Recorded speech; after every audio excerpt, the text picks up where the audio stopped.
torcedor, vou colocar aqui Daniel Paulista falando que não pediu a contratação de Pedro Rocha. E eu vou mostrar por que ele não pediu. Vou botar imagens aqui para você ver. E o Tite Ortiz tem sondagem do Paysandu e do Remo. E a gente vai falar sobre isso. Depois da vinheta, bota o hino da máquina, torcedor.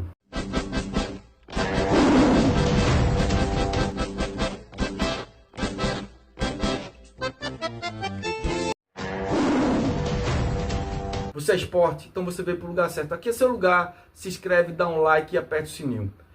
Primeiro vou falar aqui para vocês o que é de jogador de DVD. Vou dar um exemplo aqui. É jogador de DVD antigo, né? Jogador que o empresário, o staff pega imagens. Eu vou dar um exemplo aqui de Pablo Diego, né, e o Vini Farias. O cara pega esses caras, pega o Pablo Diego fazendo um gol de bicicleta, pega o Vini Farias traçando um jogador aí driblando. Aí o cara pega esses melhores momentos de vídeo, jogador de vídeo, né?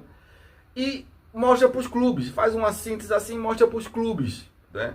Então, quando você vai olhar na íntegra, nos 90 minutos, esse jogador jogando, aí, meu Deus do céu, aí você vê que falta valor tático, técnico, físico, enfim.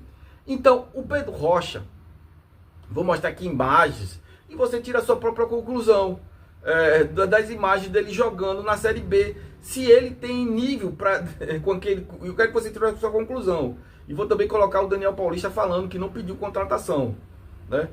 Então, e você vai tirar a sua própria conclusão, que o Pedro Rocha, existe um jogador que é de Série B, o Gustavo Coutinho é um exemplo disso. Na Série B arrebenta na Série B.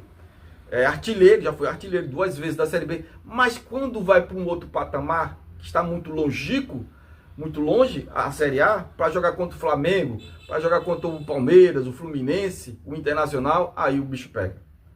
Aí esse jogador não tem esse nível técnico, tático, físico do futebol para jogar.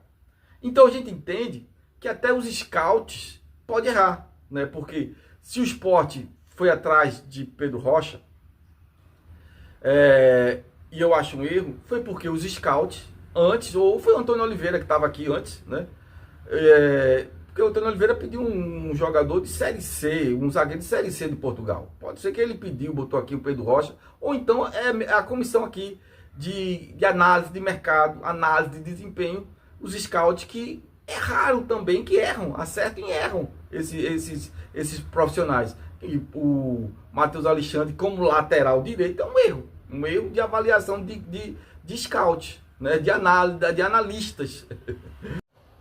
Você pediu alguém do Remo, Daniel? Não. Nenhum. Nem o Pedro Rocha? Não. No momento, não. Até agora, né? Uhum. Se eu pedir um jogador de lá, ele vai vir aqui me matar. Não, mas claro que... Não, nesse momento, não. Por enquanto, não.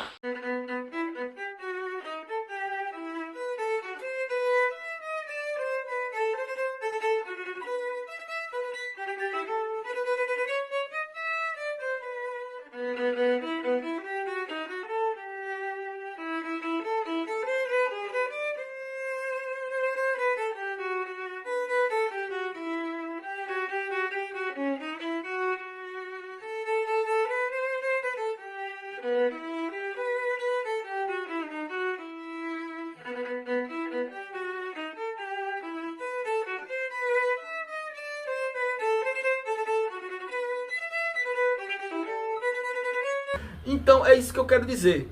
Eu quero dizer o seguinte. Eu pelo que eu vi aqui as imagens, poxa, o ele errando aí, passe, gol, meu Deus do céu. Aqui, numa pressão de uma ilha lotada, ele não ia aguentar. Como ele não ia aguentar numa pressão de uma Vila Belmiro ou de um São Januário lotado ou Vila Belmiro lotada, não vai aguentar. Então, existe um nível de Série A e existe time de massa de cobrança, né? Cobrança na Série A. E o desafio do Sport, eu acho que esse jogador seria um erro, aqui eu estou especulando, né? Porque o Tite Ortiz foi sondado pelo Remo e o Paysandu, está isso nos bastidores, se fosse trocar um pelo outro. Porque existe uma coisa aqui que eu vou mostrar para vocês, é o super substituto. É o cara que o clube de Série A tem que ter. É um banco, é um exemplo, é um cara que está no banco, feito Fabrício Domingues, feito o próprio Tite Ortiz, feito uma Romarinho, que entra e que dá uma oxigenação no segundo tempo, que entra e que acrescenta, que evolui no segundo tempo. Então esse é o super substituto. A gente não pode perder um cara feito o Tite Ortiz. Entendeu? Um cara que não perde o nível. Ruim é quando você tem um jogador, a gente tá na Série A e a gente tem um banco de Série B, que tem um jogador no banco de Série B, que quando entra, aí o time cai taticamente, aí o time cai no programa técnico, tático e físico. Então a gente seria um erro para mim, no meu modo de entender, se fosse para trocar um no outro, né? E dizem que pediu 3 milhões para tirar o Pedro Rocha. A gente tem que entender que o Pedro Rocha tem 30 anos, já jogou pelo Vasco, já jogou por clubes aí, né? Tá na Série B porque ele teve uma queda de rendimento. Tá procurando o seu melhor futebol, mas para mim ainda tá no patamar de Gustavo Coutinho, né? Porque a Série B, entenda uma coisa, a gente tem que entender o contexto. A Série B desse ano, ela é muito fraca. Ela é muito fraca. Não é aquela Série B que o Sport estava jogando a Série B com Vasco, com Bahia, vários 5 clubes da Série A, não. Hoje o que a gente tem é um Atlético Paranaense que tá mais para a Série B, um Atlético Goianiense que a fase do Atlético Paranaense passou na administração, passou nessa onda de SAF, né?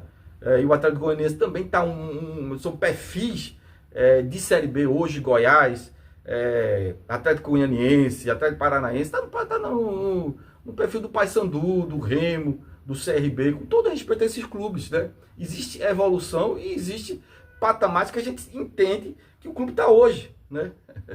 Pois é, então é isso aí, torcedor. E o que Daniel Paulista, para mim, é um cara, em todos os sentidos, o cara do boleiro.